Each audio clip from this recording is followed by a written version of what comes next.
Hello, my friend. Welcome to Origins. My name's Donn Chapman, and I'm your host.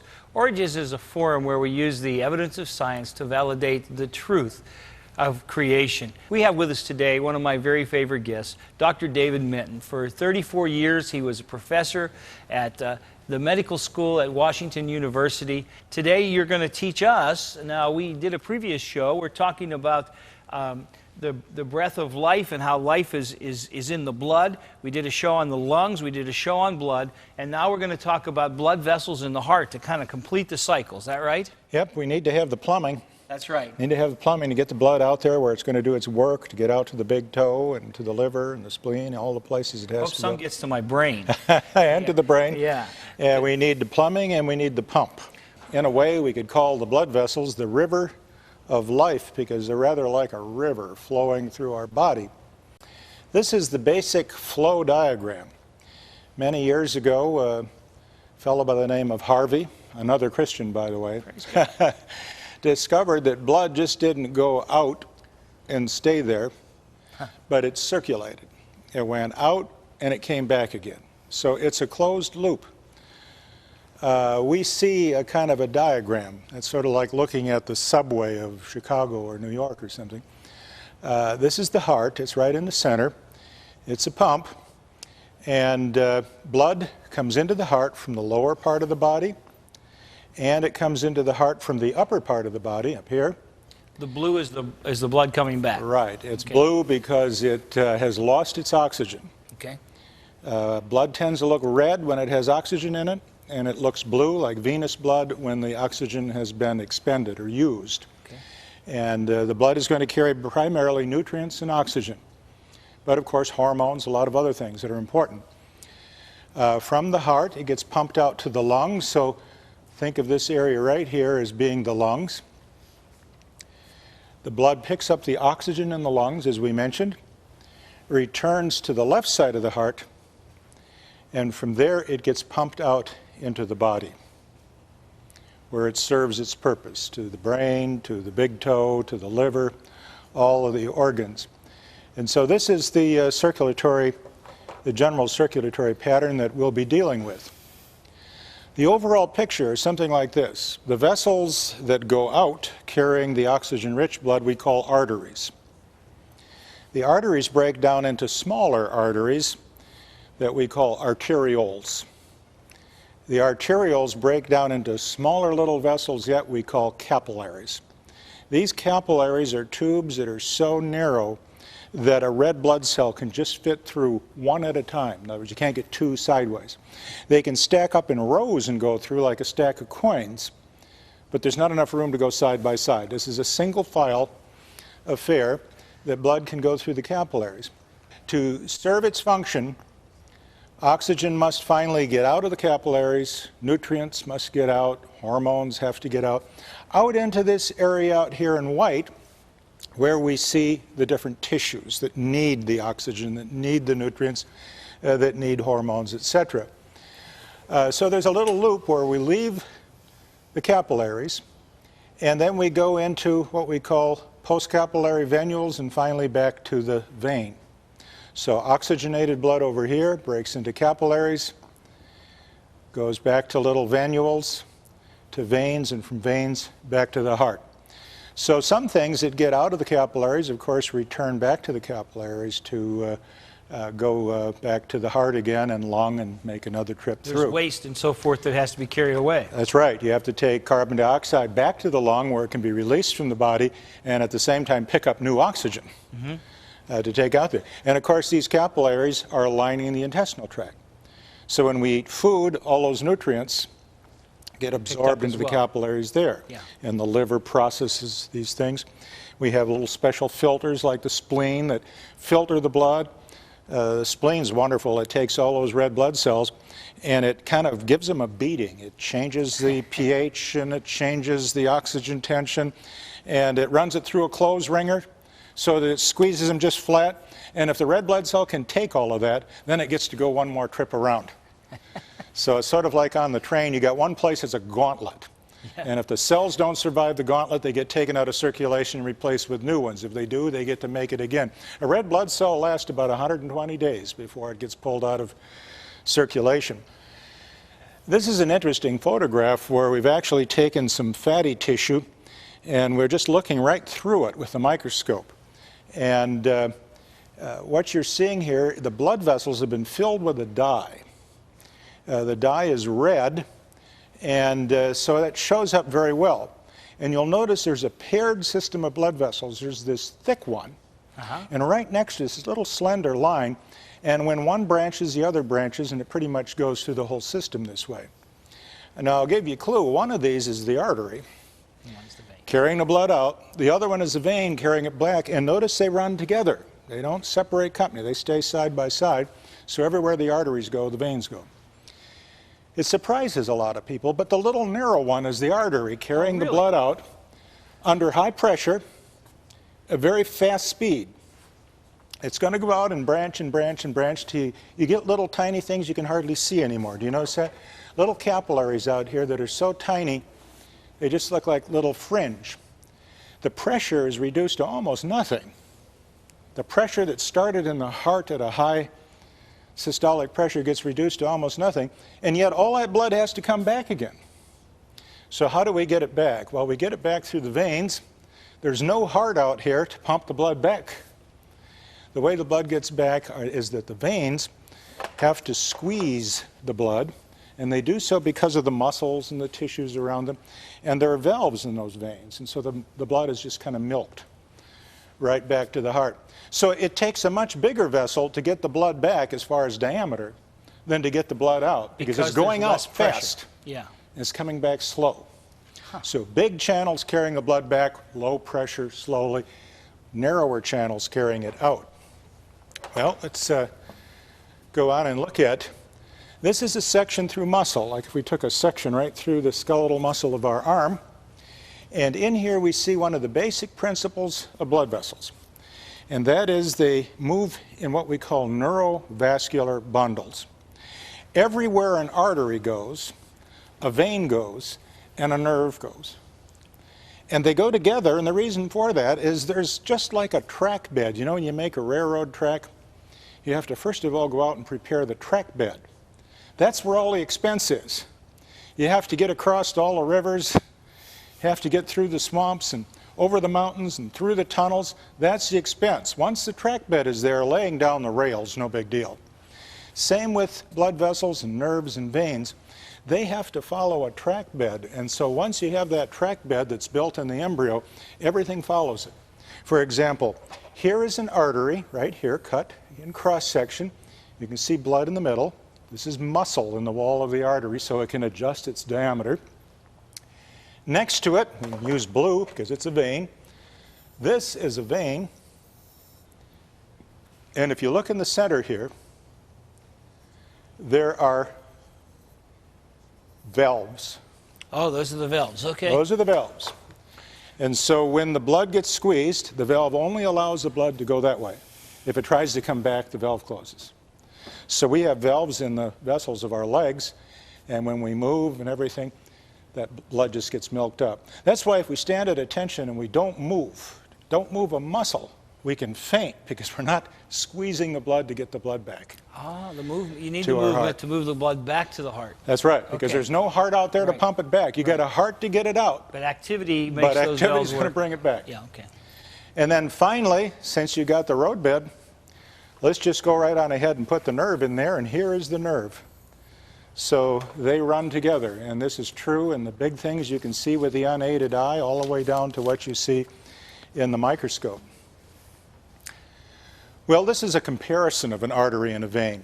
The left is an artery, the right is a vein, and I guess the important thing to share with you is all blood vessels are lined with a special layer of cells. These cells are called endothelium. They not only line all the blood vessels down to the capillaries, but they line the heart as well. This lining, whether it's in this vein here or in this artery, is a single layer of little flat cells, like pavement stones. Right. And when blood sees those cells, it says, I'm comfortable, I'm at home, all is well. And as soon as it isn't there, we clot. But if we go and we make a little tear right here in the wall of that vein, then it'll clot. And that's good, because that's how it plugs a hole, you see. That's the clotting mechanism. Now, outside that endothelium, those special cells, is this layer that looks like Swiss cheese here. And that's elastic tissue. It's like rubber. We have a special biological rubber that is in the walls of our vessels, particularly our arteries. And that means that when the heart pumps, it can stretch a little bit and store some of that energy, and then it can contract. Finally, outside of that is a layer of muscle.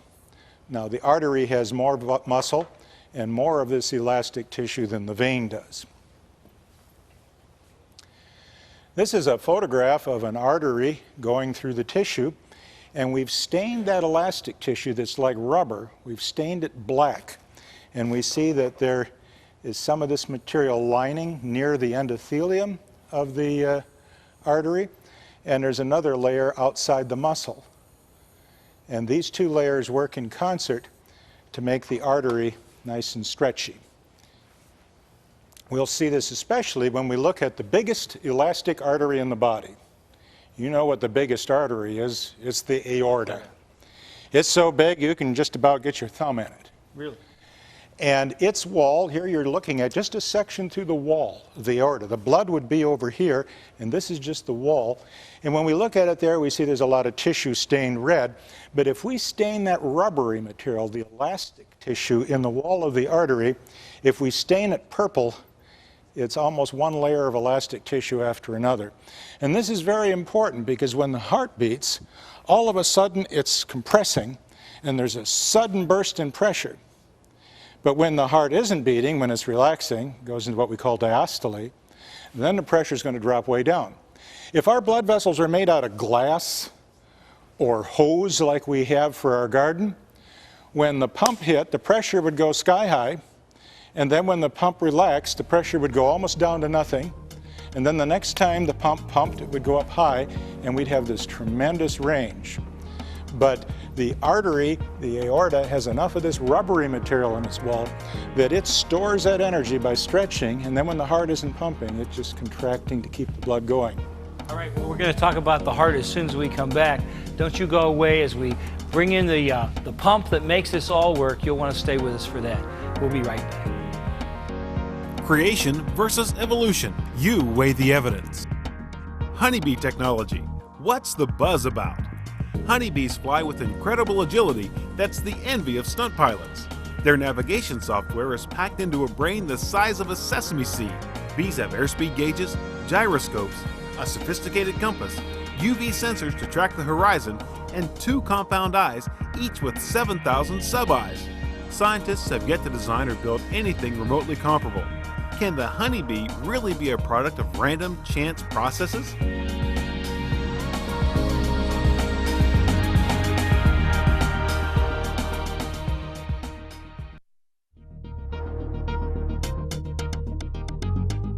Today's guest on Origins, anatomist Dr. David Menton, is a speaker for Answers in Genesis. Audiences enjoy his well-illustrated presentations on a variety of fascinating topics. Many of these lectures are available on DVD. If you're interested in the subject of creation, you'll definitely want these for your own. Orders are being taken at 800-778-3390. You can also write to Answers in Genesis, P.O. Box 510, Hebron, Kentucky 41048, or visit the website at www.answersingenesis.org.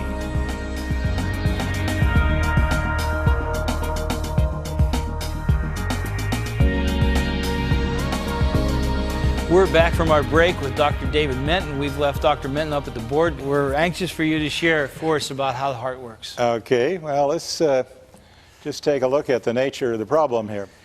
This is a 4-week human embryo, obviously stillborn. It shows that death can come into the world even at this early age.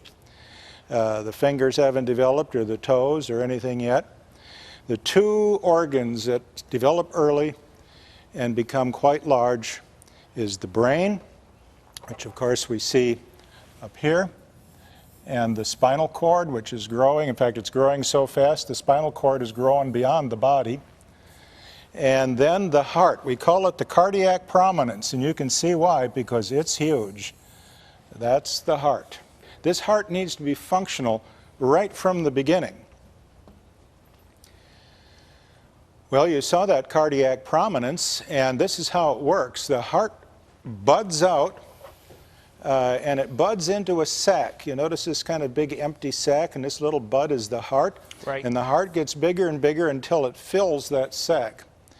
And this space that you see in white is completely eliminated then. And left behind is a layer of lubricant. So that when the heart is beating, if it were not for this cardiac sac that's around it, we call it the pericardial sac, the heart would develop friction. One only has to rub the fist against the hand for just a little while and feel how much heat is generated. If we didn't have that lubricated sac, our body core temperature would very, very quickly reach a point that would be fatal.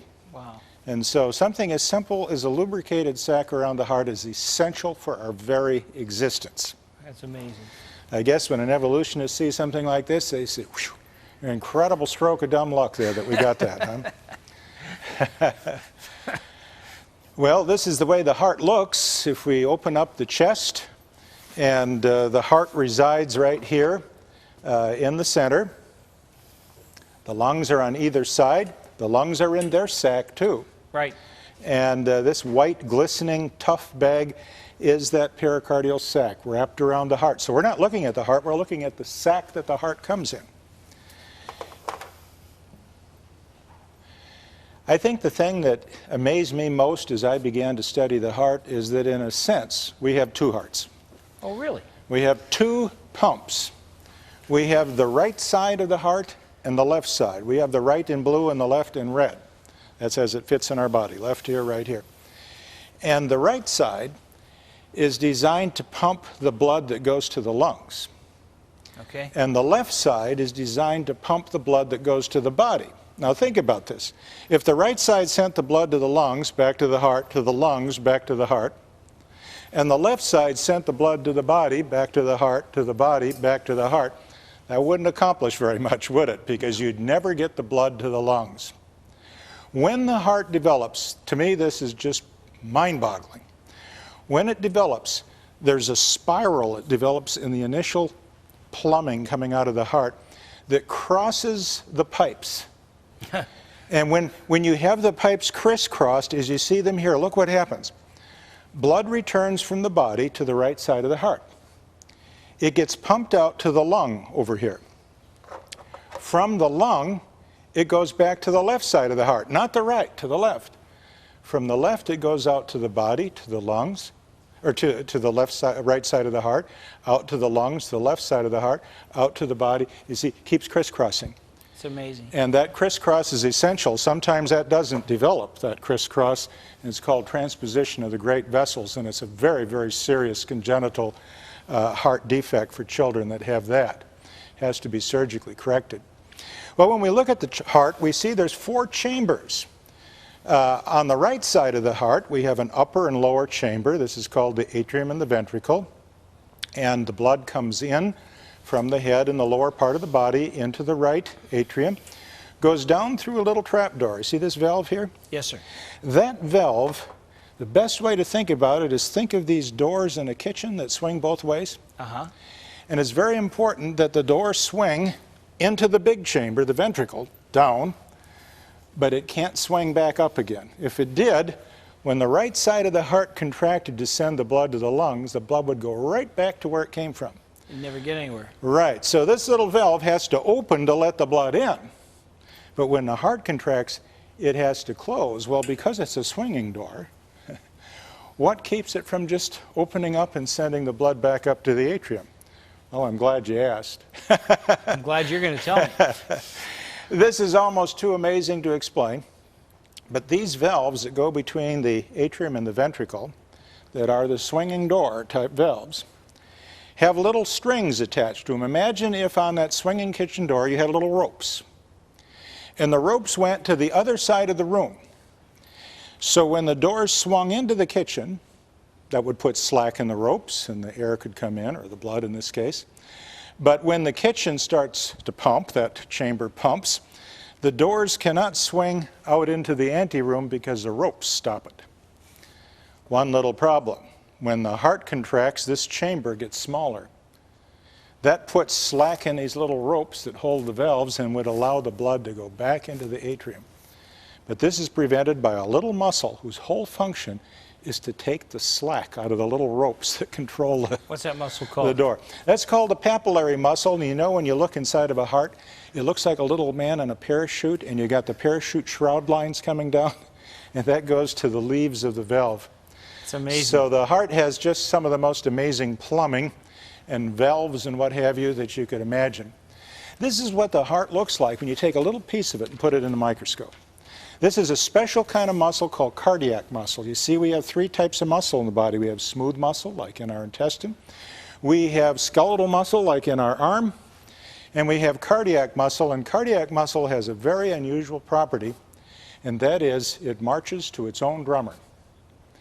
Every single cardiac muscle cell has the ability to contract in a regular way, just the way your heart does. If you were to remove some of these cells and grow them in a dish, so they were separate heart muscle cells, each of them would sit there and contract to its own signal. But when two of those cells, let's say this is a cell, they might be going like this. As soon as they touch one another, they start working together. So a signal goes from cell to cell to coordinate everything, and the heart is one organ in the body that works without any outside nerve supply. That's why we can transplant hearts. Yes. You say, well then, does the heart get a nerve supply? Well, it does. It needs a nerve supply to upregulate and downregulate. That is, to beat faster, you know, when you're exercising, and to beat slower at other times. You would lose that ability if you didn't have nerves coming to the heart. But the heart itself has its own built-in pacemaker so that it contracts steadily on its own. Well, finally, the heart itself has to have blood vessels. We don't think of that, but the wall of the heart is built in such a way that it can't get its nutrition from the blood that's inside of the heart. It needs to have its own vessels, and these are called the coronary vessels. And you've probably heard of coronary bypasses and things like that. Unfortunately, these are vessels that do give problems from time to time. And right here, where the aorta is sending blood out to the body, like this, branching off the aorta, the first two blood vessels to come off the aorta is one going this direction and one going this direction, and they're the left and the right coronary arteries. And they come out and branch and provide blood to the wall of the heart. To the wall of the heart. An interesting problem is, can you imagine how much pressure is in that aorta? That heart pumps, and you'd think, why, it would blow these little vessels right out.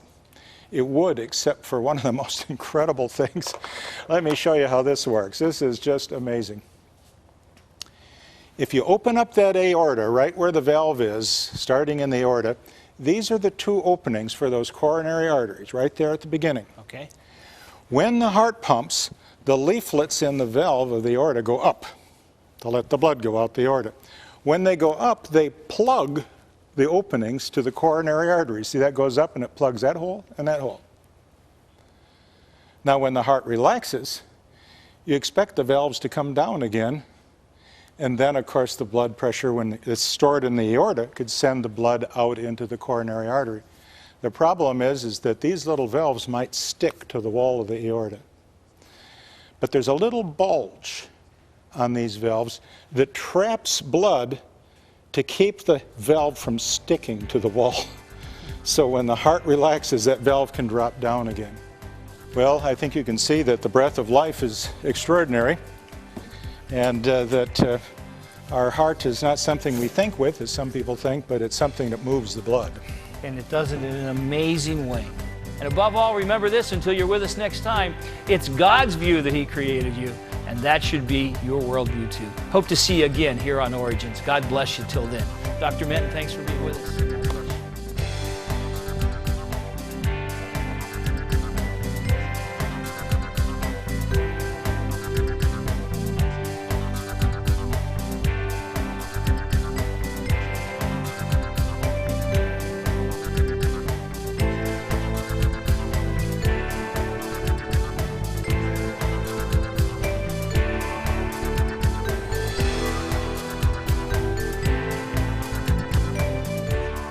Thank you for watching this edition of Origins. If you'd like a copy of the PowerPoint information presented today, you can download a PDF file of program number 811 from our website at www.originstv.org.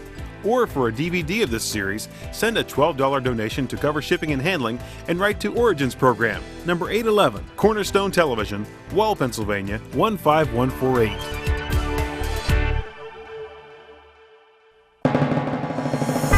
Origins is made possible by the faithful prayers and the financial support of you, our Cornerstone Television family.